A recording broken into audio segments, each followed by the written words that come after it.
service, right? So that's what we discussed. Now let us try to understand the debugging techniques and also performance tuning techniques. Yeah. So that's what we're going to see on today's session. Yeah. So yeah, this is the last session. So that's why I'm covering debugging and performance tuning. Yeah. So let me talk about what is a debugging and how debugging will be used in the context of what I call ISCS. Yeah. Yeah. So debugging is a process of identifying the causes of failures. Right? I repeat, debugging is a process of identifying the causes of failures. Right?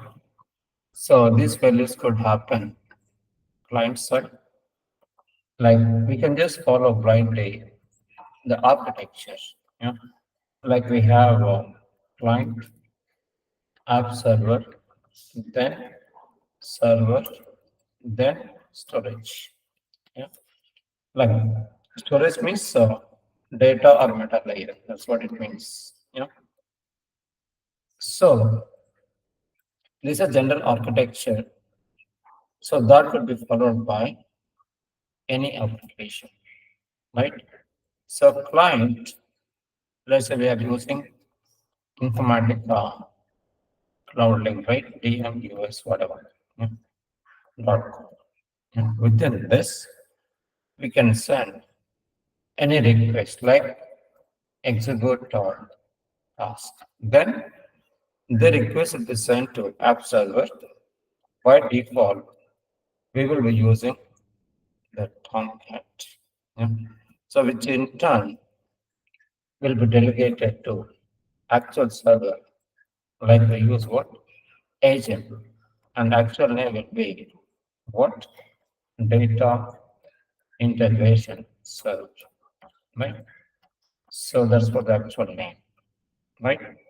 And once it is serviced by using the data integration server, a result of that will be stored in this particular storage media. So, like it could be target or ODS or any storage. Example, let's say target. So that's another question. If you get issues in the client side, how do you troubleshoot?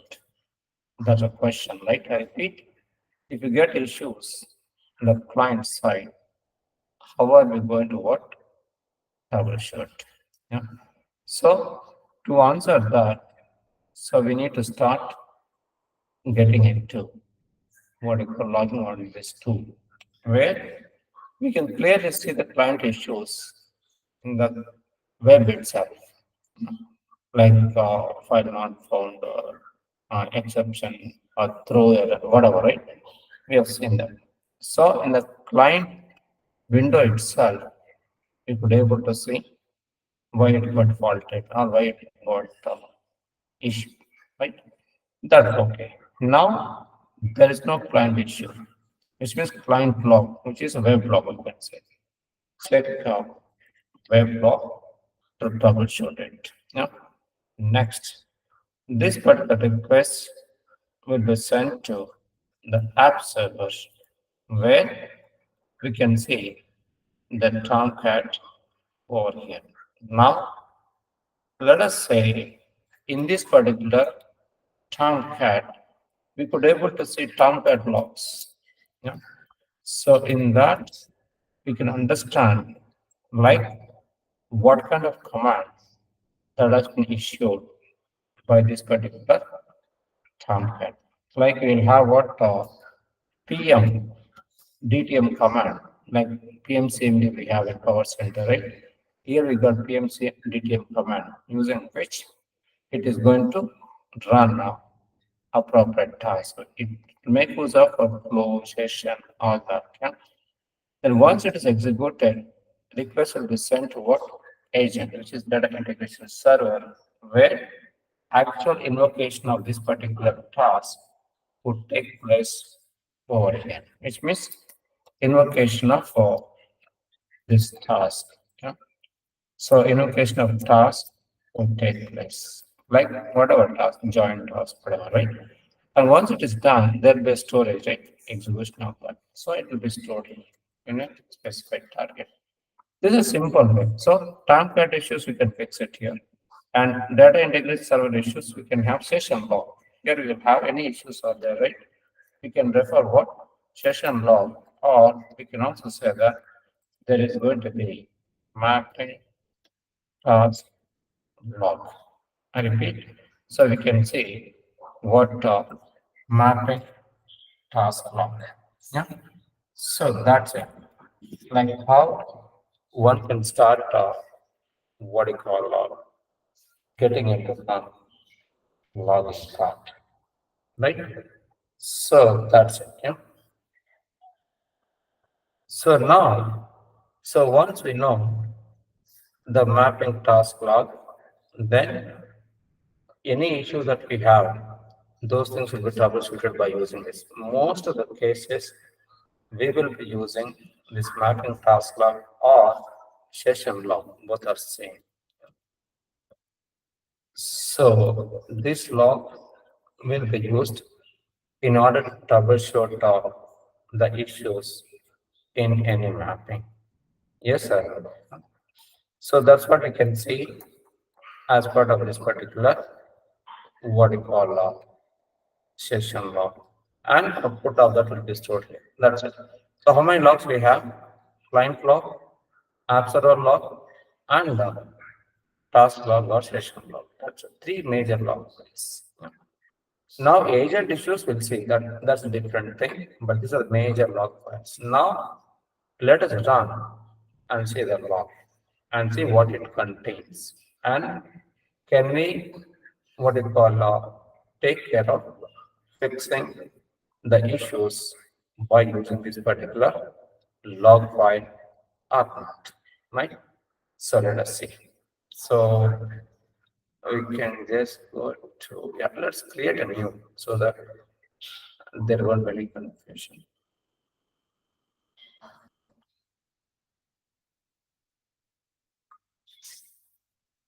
Okay. So I'll just put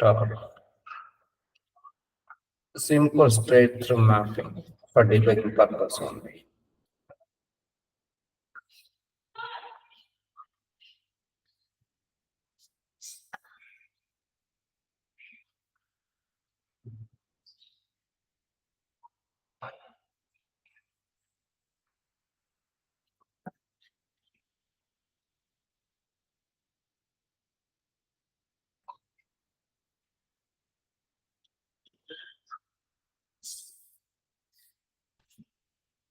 Say okay.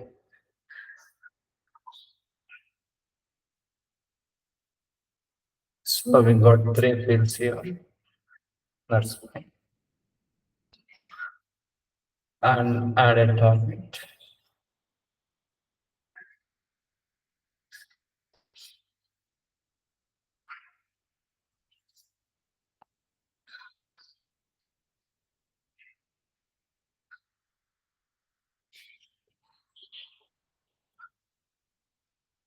So let us say I just put debug log.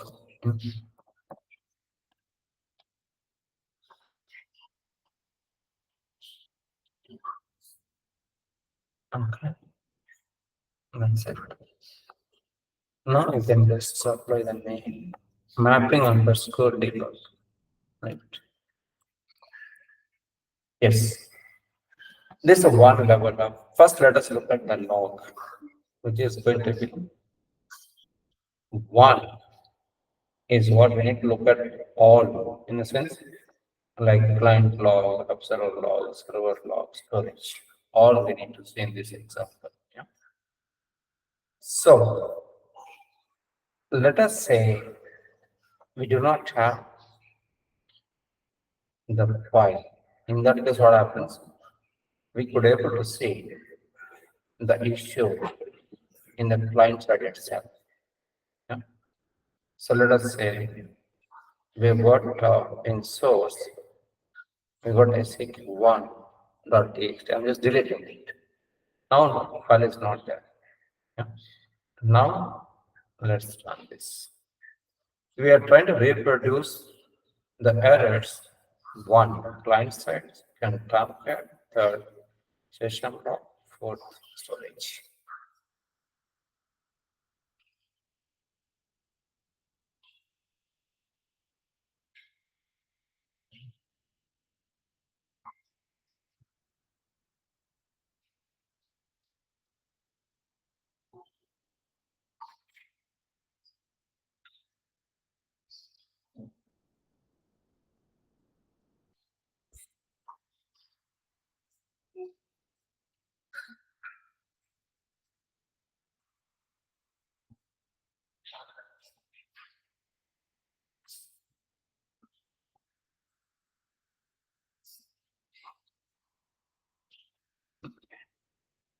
Now let us try to refresh.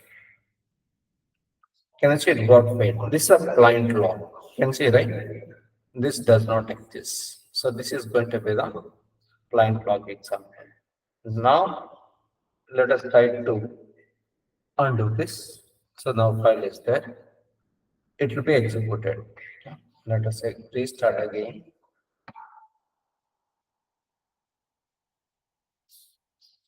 Run it. Okay, that's it. Now, so we look at Tomcat log and also session log. Yeah.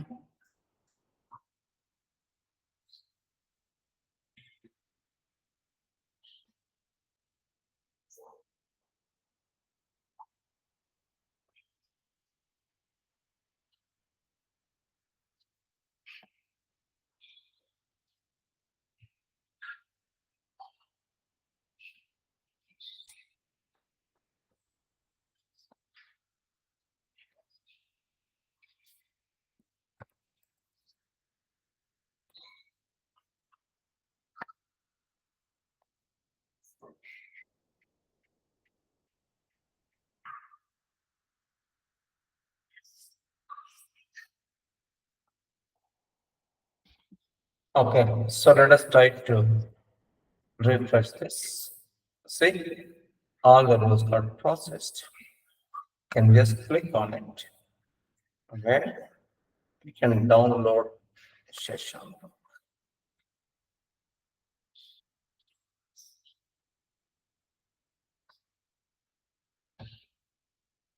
Yeah. Now can you see here agent group ID and group name, agent name. See, this is a task name, right? Task type is mapping task type. Yeah. So now, so using this ID, we started it. So source definition is this, target is this. And then this is a file, source file name, target file name. So then we can see here a parameter file. By default, it will make use of the system parameter file, which will contain some basic parameters. Let us see that. Yeah. And this now we can see there's no workload here. It is referring parameter file. Then see, whenever you run any mapping or task, right, it will just get metadata from this Informatica Cloud repository. So using this server, runtime data transformation manager, then by default, it is going to create intermediate workflow. Yeah. So in that we can see template map name, then followed by date format, all that. This is session task name. Again, this also will be created by Informatica.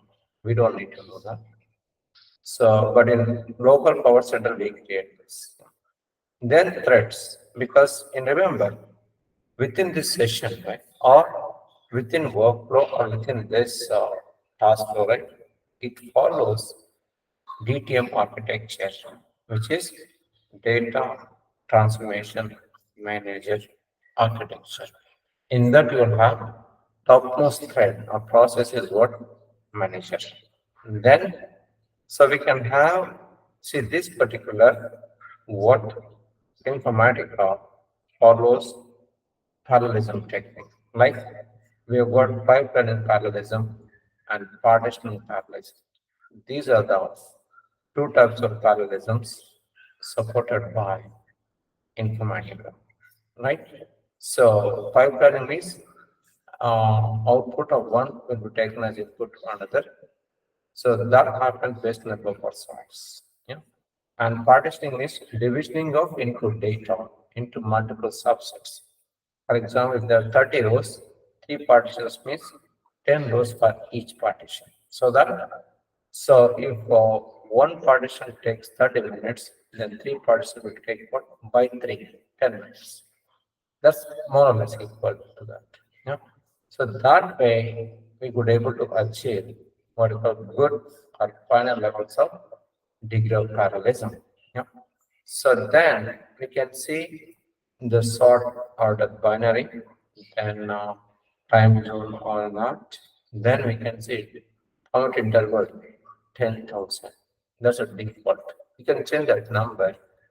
We'll see where to change as part of performance tuning. Then, for every mapping, there has to be a separate task which we call the session task, right? So now we can see starting the session task, corresponding thread ID, then it is started successfully, then starting data movement. To do data movement, right? So it is going to make use of the buffer size and block size. Yeah. This is a default auto, right? Then reader thread.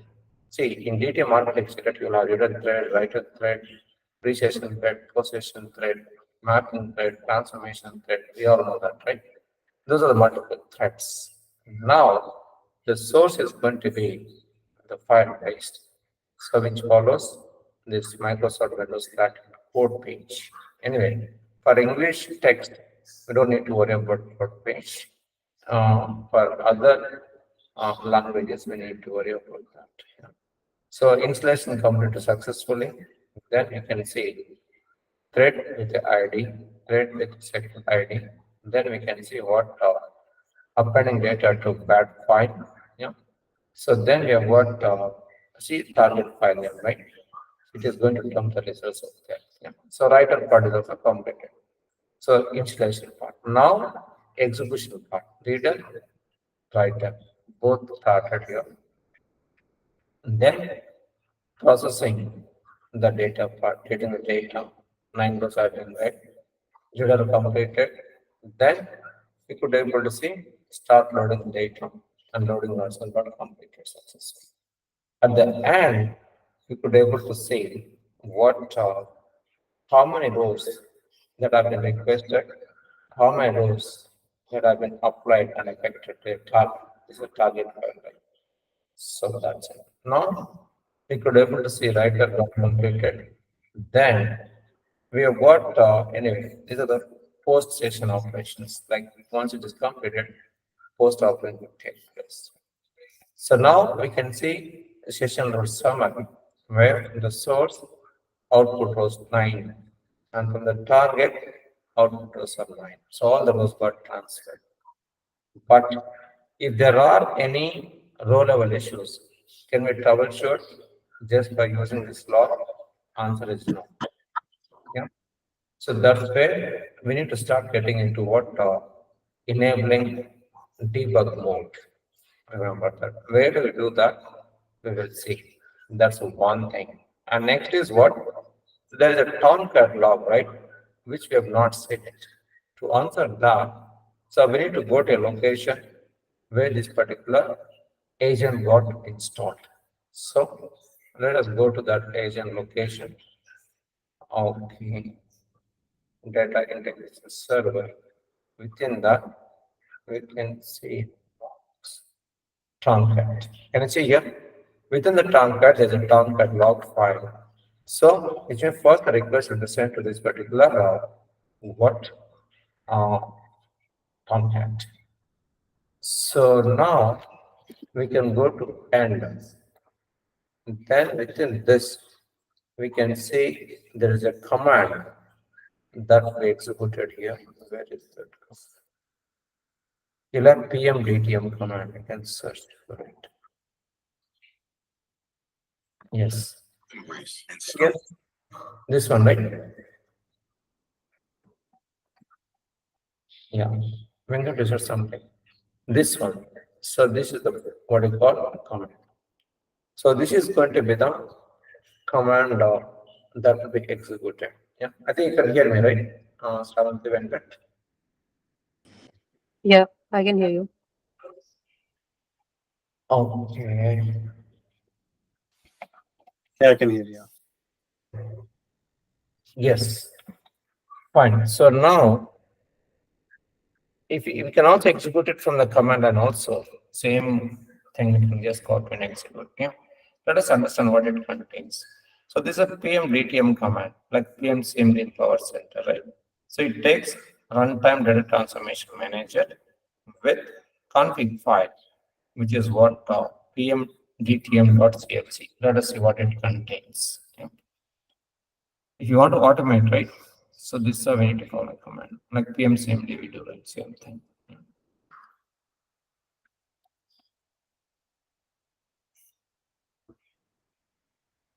Um,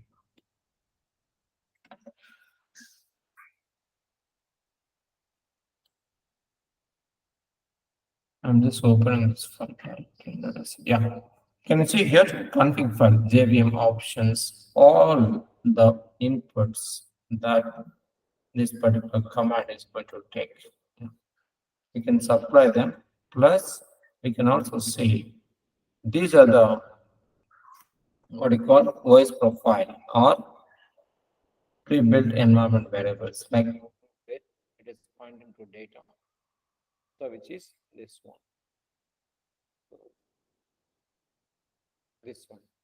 This is going to be the root directory where we can have source files and also TGT files, right? That's the first thing. Next, we can see PM source file there. Where is that? This one, right? Which is equal to root there. And target file there. Where is that? This one. Both are pointing to the same thing, which means in this data we can place source files and also we'll get target files there. Yeah. So other things we have proc directory, cache directory separate, error directory separate, logs directory separate, all that. Yeah. So that's it. Now there's a proxy.ini to protect data or to protect agent also. We can also set up proxy settings. And MySQL driver, I think I talked about it earlier. So if you have anything to add, we can just add it here. So or modify it, we can do it. Now port number by default, it will make use of 14385. If there's a conflict, we can change that number. Next, so we can see session task. S means session, MTT mapping class type. So where we could able to say what XML file. Yes or no? So that's it. Yeah. So here we have got this is going to be mapping task.xml. This is a metadata, which is job actually, or task we can say. Then we can see here S indicates session task. See here. So this is a workflow dot session. Yeah. Because session will be part of workflow, right? So that's what you can see, representation of this Informatica Cloud. Then -p indicates a parameter file. So you can also open this param file. Let us see this also config file. We have seen it. Port number, we know it. Then we have got metadata file.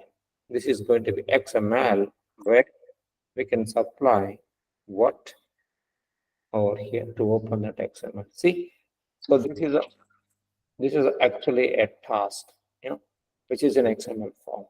Remember that. Since every task, any task flow, right? They're all will be in the form of what? XML. That's it. You can see this is just a job. Yeah. So next we can get in here. So session task, this is going to be session task. Then if we have param file, so you can also open this param file. By default, you will have system parameters. Yeah.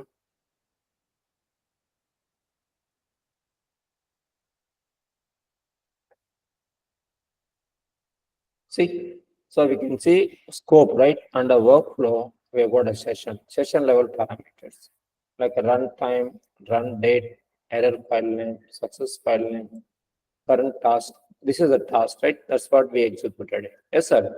Yeah. So error files will be here and success files will be here. Success status, sorry, file name. And then we can see current task name is this. This is instance ID, run ID, and time when it got started in microns. That's it. That's what this system param file contains. Yeah. Then we can see log file. See, this is a log file, which means it will also be stored in a disk wherever there's an agent, right? For example, we can go here, logs, where we can search for this latest, or we can also search for this log. See, this is a log file. I'm just searching it. See, open this log. This is going to be the session log. Yeah. So we can see, I think we have already seen by downloading it, right? Or we can also get into this agent location and look at the complete log file, like what we have discussed earlier. We just discussed, right? By downloading session log. At the end, we can see what same or similar statistics like source output rows 9 and the target output was 9. All the rows were transferred.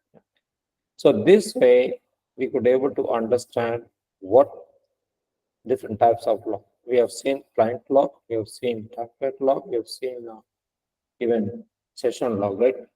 And finally to be stored in what? Specified locations, target. That's it.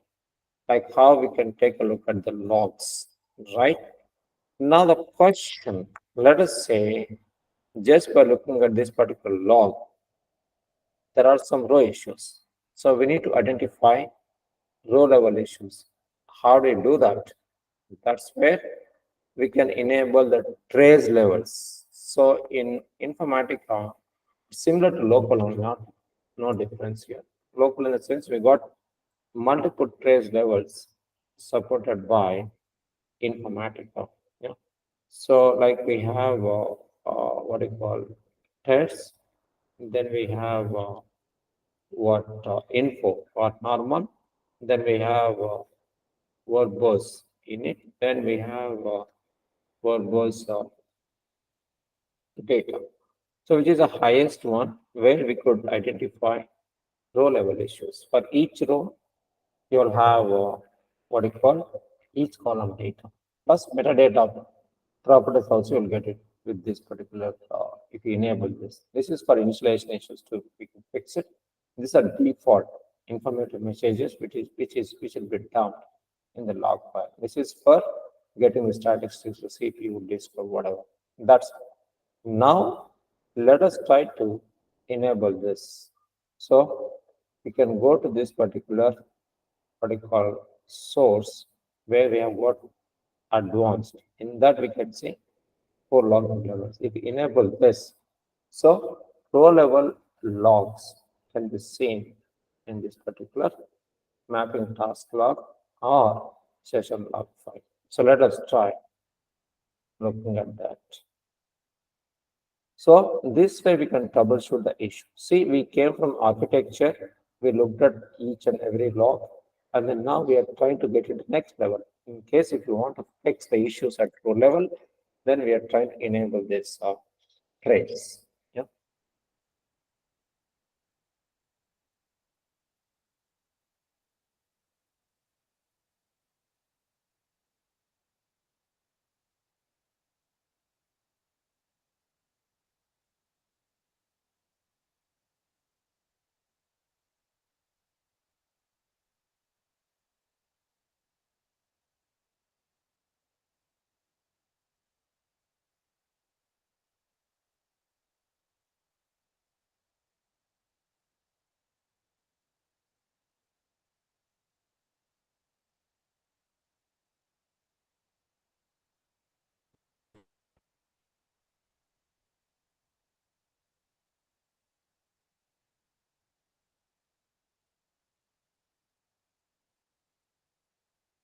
Okay, let us try to refresh.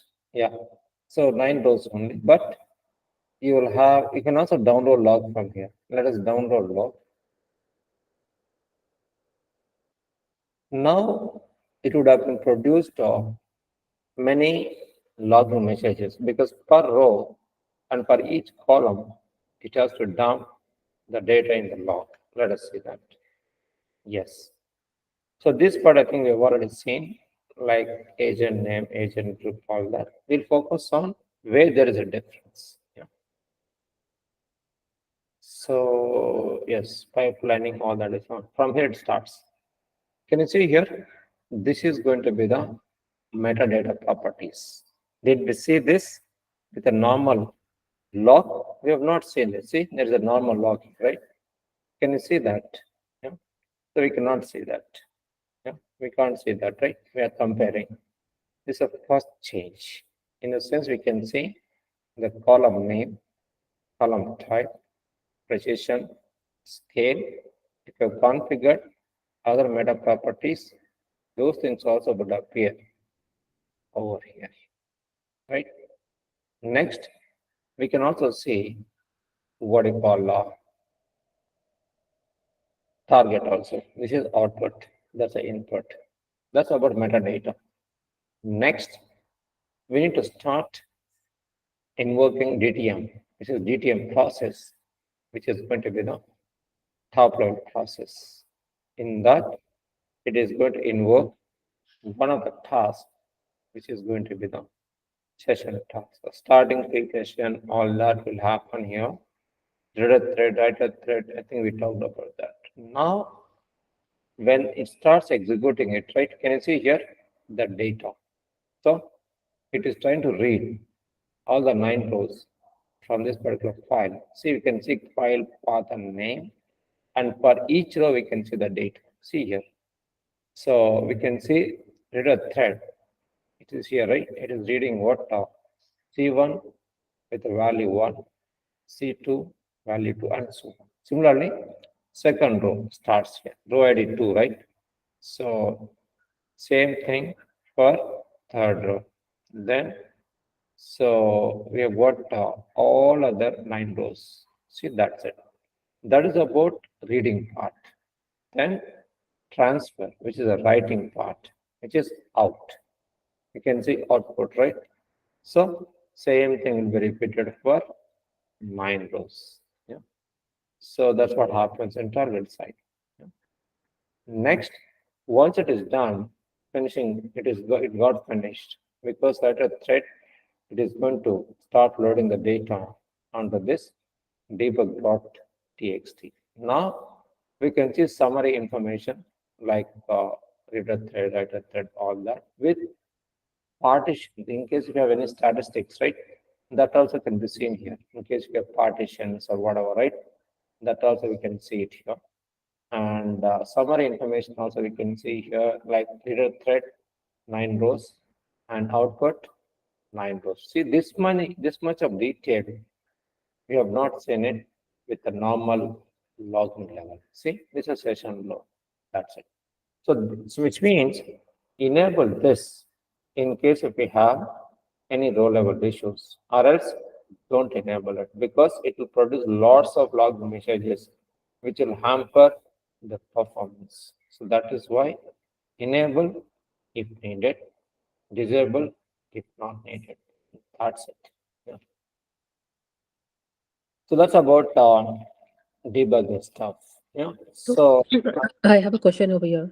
yes, So in the please. in the power center, when we do a debugging, it will direct where or in which transformation we have an error, or how we can see the data preview as well when we are debugging, how the data is coming from source and how it's passing from the transformation. Is it possible in cloud as well? Yes. Like, yeah, for example, when you run the task flow, right, 7th, where we can see like where it got stuck at top level issues. I think we have seen that last session. So I'll just search for- it's a flow of execution, like wherever it got failed, right? It'll just show. That's a one thing. But why it got failed, we can look at it as part of flow chart. Savanthi. Yeah. Okay.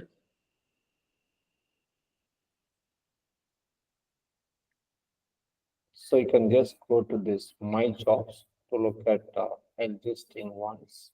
Next, let me close here. Yeah. See task, right?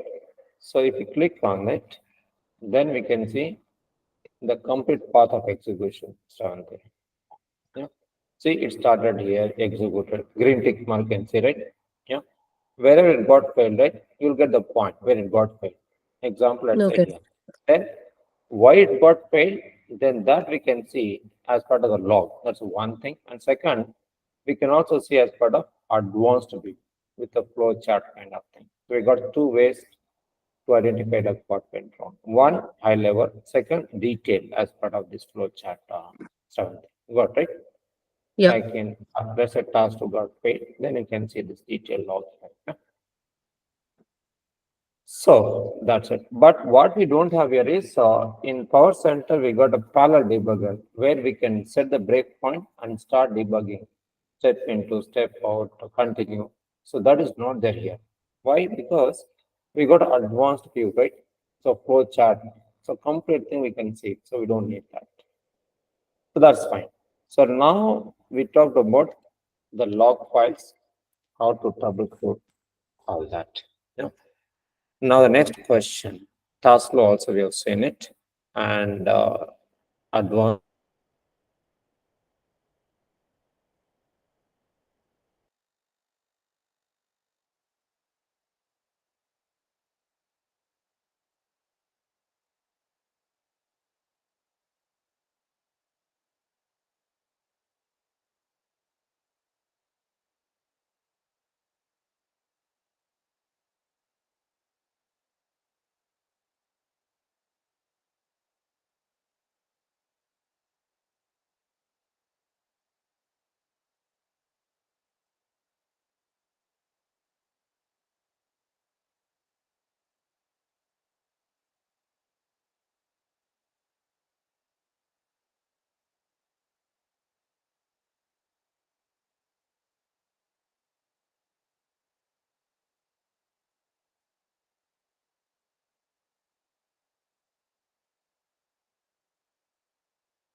yeah, yeah, sorry guys, there is a power problem. I switched the network.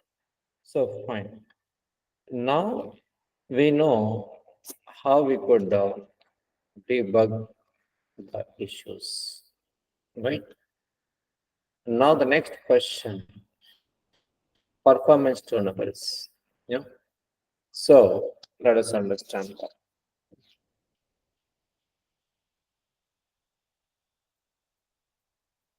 So when it comes to performance, right?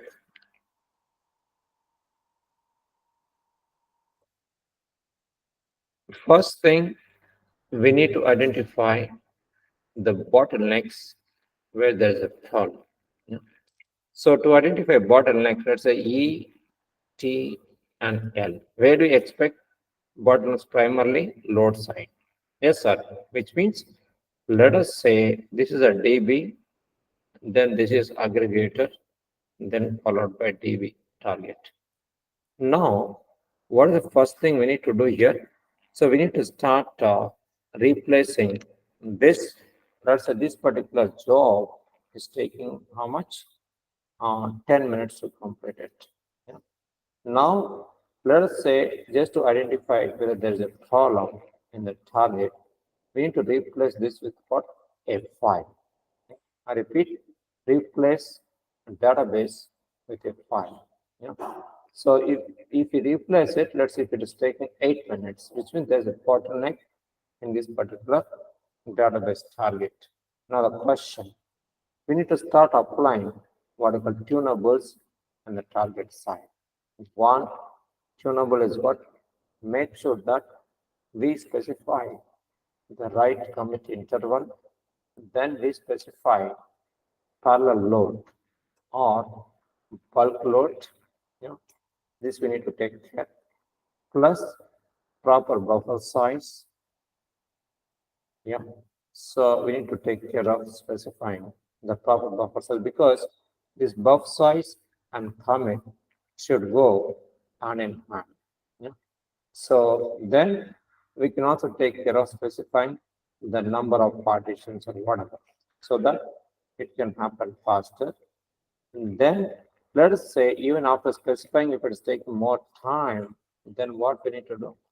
We need to go to PDO, which is going to be the push down automation, which means we are going to push the logic to a target.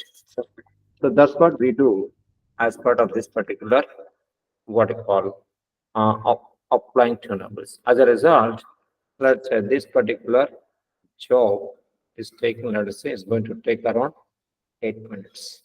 Yeah. Next, next is what we need to start getting into replacing the source DB with what? Let's say file. After replacing it, let's say it took 6 minutes to complete, which means there is a bottleneck in this particular source file. No, sorry, source DB, right? So what we need to do again here also, so we need to start applying what tunables, which includes, let us say, one, so we need to start optimizing the query. Yes or no? So we need to start optimizing query. Let's say if you have too many levels of join, then PTO is the best option because it knows like how to convert n number of levels of join with optimal query. That's one thing. And second, number of parallel reads. If you have more number of parallel reads, while reading data from what you call a database table, it would take short time to read it. Plus, we can also specify what you call parallelism, which is number of partitions and whatever. Yeah, we can increase that so that more reads would take place. Yeah. So number of partitions. For example, we go and take a look at here, example here, right? If you take this particular job and take this source, number of partitions. Can you see here? Fixed size partitions. Yeah, we can specify here the 4 or 5 depending upon the amount of data that we process it, right? So that way we could able to start optimizing this particular source. Yeah. So once we do that, let's say we could able to get 6 minutes. So which means so this particular DB source and target after optimization, let's say it took 6 minutes to complete this particular what I call job, right? Next, so our end goal is what? We need to finish it in what? 3 or 4 minutes. Then how do we take the rest of them? So one, we need to start getting into what? Applying the tunables at the transmission level.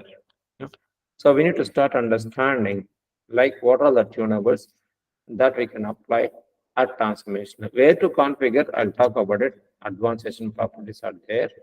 For now, I'm just trying to talk about the concept. Yeah.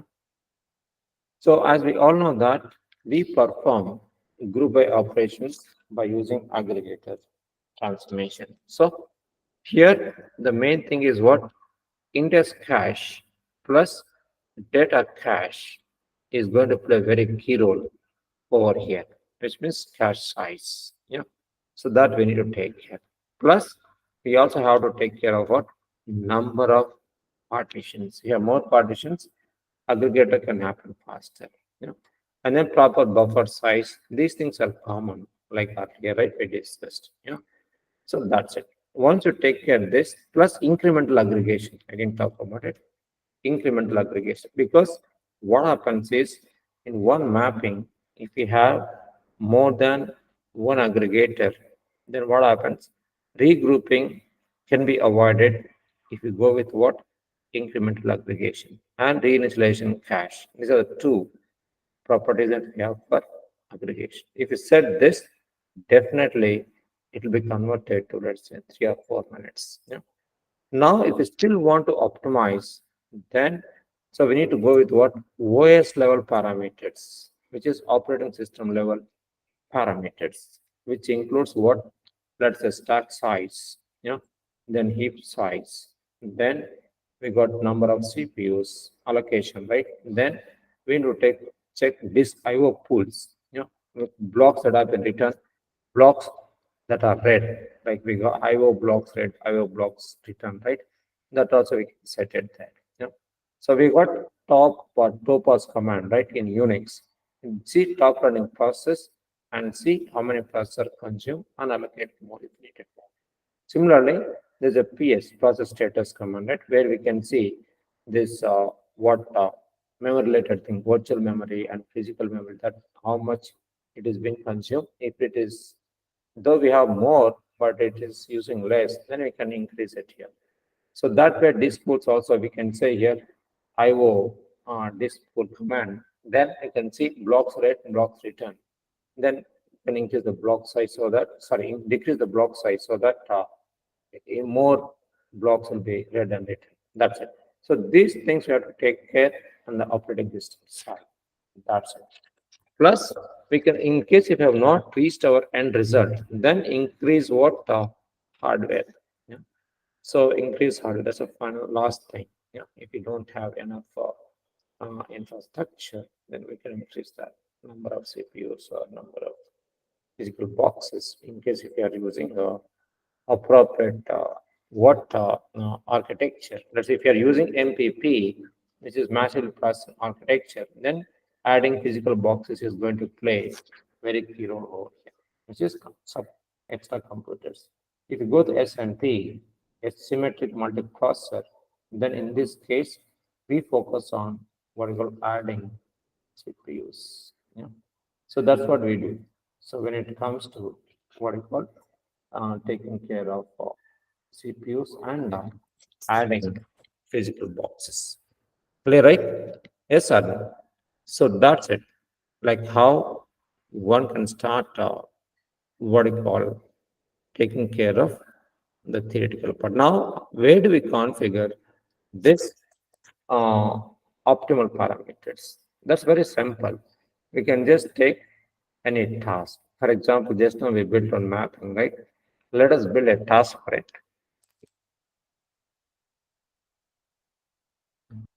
Create.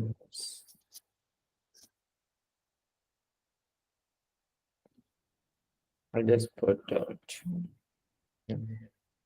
So we are tuning, right? Now we can just select an agent, then followed by mapping selection.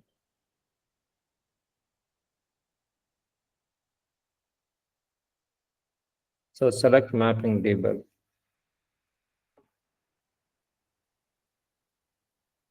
That's it. Then click on next.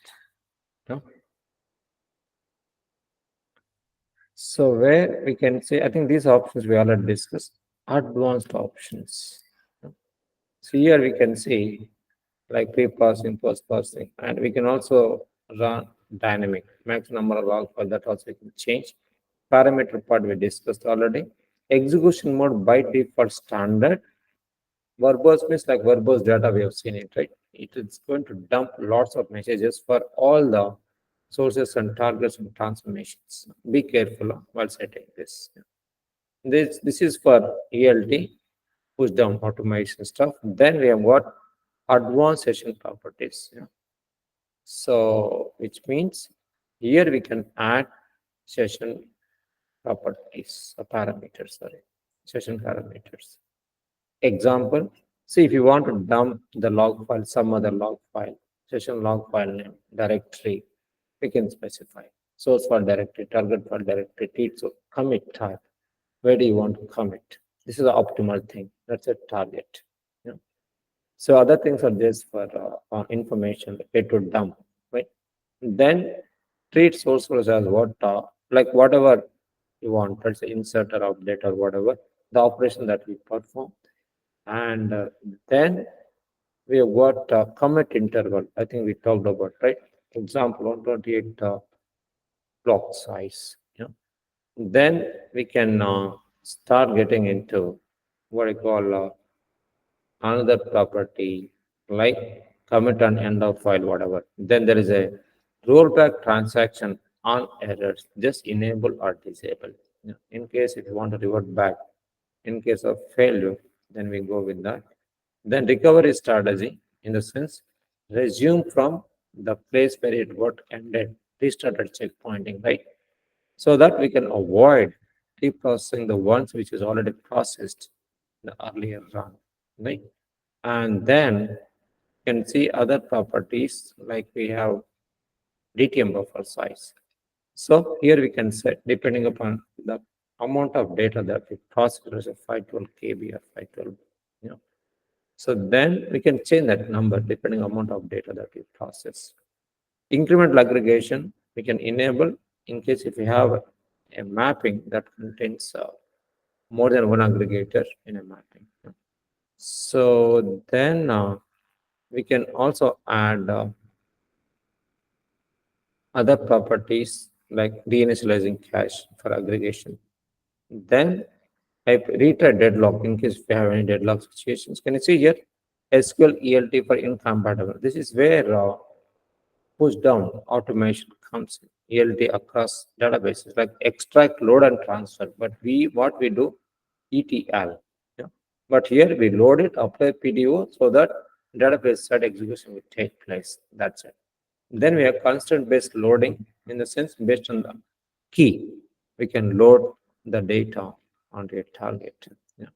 So then let us see other properties. Oh my, this is all right. Okay.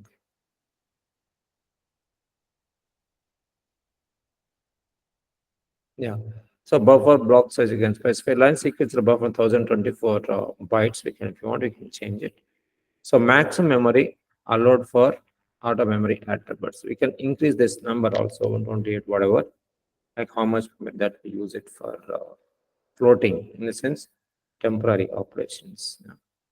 So then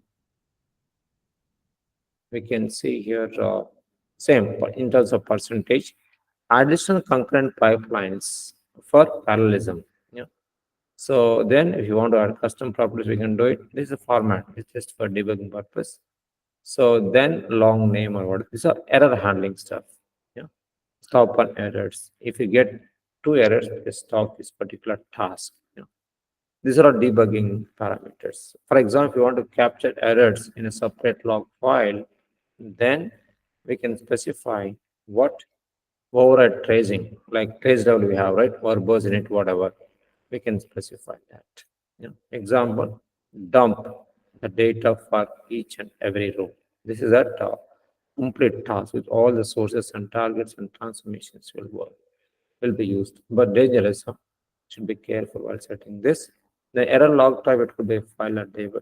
Yeah. So let's say we are going to dump it onto this errors in a separate file, yeah, where we can specify the path and file name. So based on that, it is going to dump the log in that, like error log file directory can specify. Yeah. What you want to dump, log row data, source data, whatever, it you can specify. This is a very straightforward thing. Example, let's say C colon. Likewise, you can specify others. So once you do that, we can save and run this particular task. That's it. Which means we need to create a task mandatorily in order to configure the tunables and run this. Yeah. So that's it. Like how one can start setting this particular what properties and get it executed. Yeah. So that's it. Yeah. Yeah. This would take more time compared to earlier because we have done many settings, right? Yeah. Any questions here? Yeah. So we can start setting some more session properties depending upon the amount of data that we process from one or more files or one file or one database table. Yeah. So what we need to do here is we need to have exhaustive understanding of what we are doing here. Accordingly, we need to set the settings at source side, target side, transformation side. Once we set it, then we could able to see the effect of that in the target. So we need to make sure that we have got deeper understanding of what we do within this particular task, so that we could able to think on setting up these properties. As a result of that, our task would run what we call shorter than expected. So by default, what happens? It is going to make use of default properties, and execution would take place accordingly. But if the SLA is what less than that, then we need to start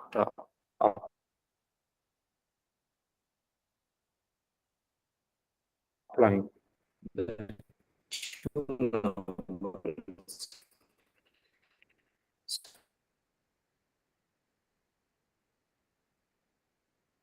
so that our job can done faster than expected, like what we did now. Yeah, like constant based loading or setting the blocks size or implementation of these installation cache, and we have done settings for multiple properties. Now it is successful and it is processed all the 10 rows. So we could able to see the result in the target file. So that's it. We got it. So this way we could able to get the job done. What when it comes to work performance tunables. On top of that, operating system side, let's say for example, our agent is running under this particular what Windows platform.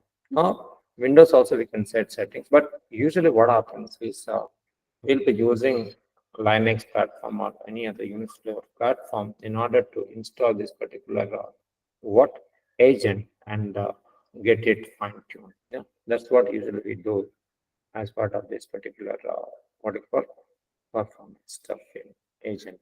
Yeah. Plus agent level logs, I didn't talk about it. Remember, in case if you have some issues with respect to agent, right? Then what we need to do? We need to take a look at agent logs. So where do we have it?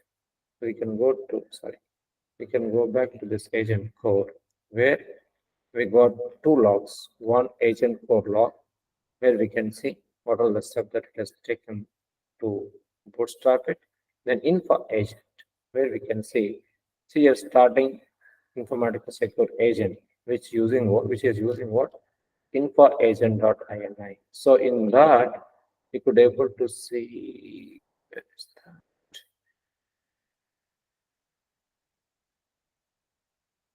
that? INI.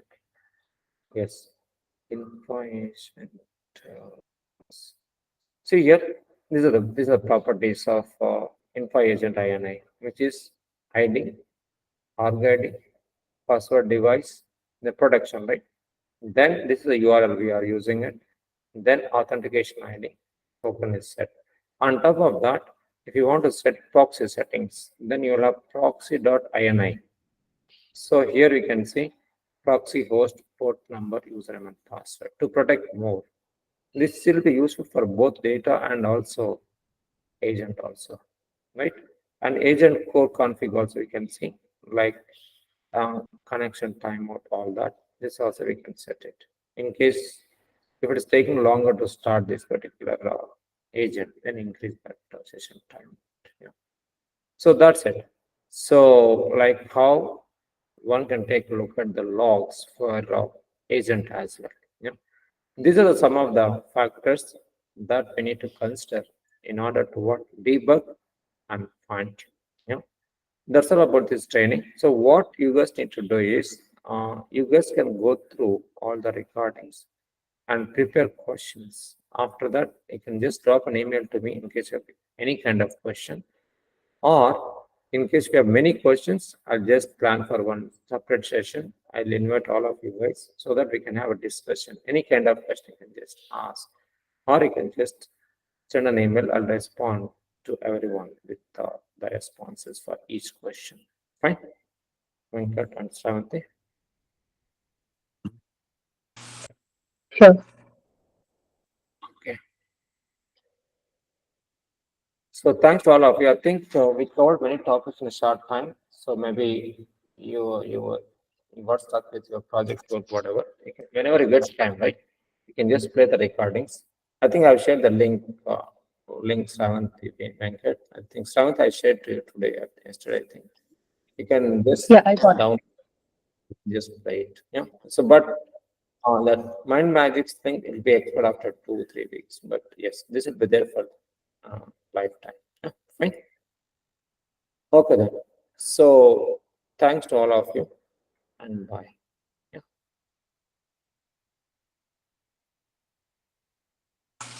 Thank you.